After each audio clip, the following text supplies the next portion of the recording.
Rain poured relentlessly over the quiet town, washing the streets clean but leaving its people anxious.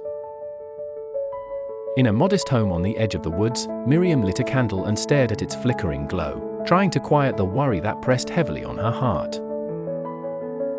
Outside, thunder rumbled, echoing the uncertainty she felt within. She looked up and noticed her old Bible lying nearby, open to Psalms 91.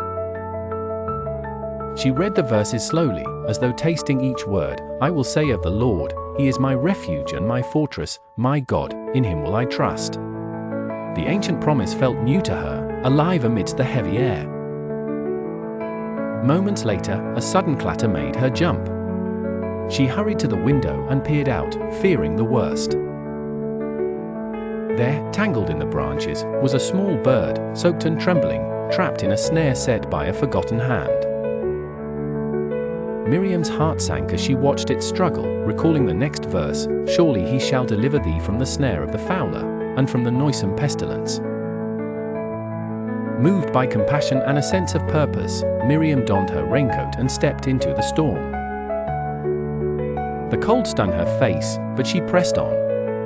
The bird's plight mirrored her own fears, caught, vulnerable, yearning for rescue.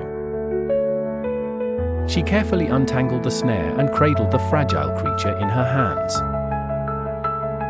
As she walked back inside, she noticed that even the ferocious wind seemed to quiet, as if respecting her act of mercy.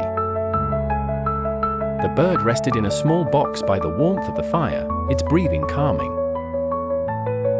Miriam sat quietly, the words of the psalm now echoing not just in her mind, but in her deeds. She felt the presence of shelter that the verses promised. Her own worries lessened, replaced by the comfort of faith, a trust that, though storms might batter the world outside, refuge and deliverance awaited within.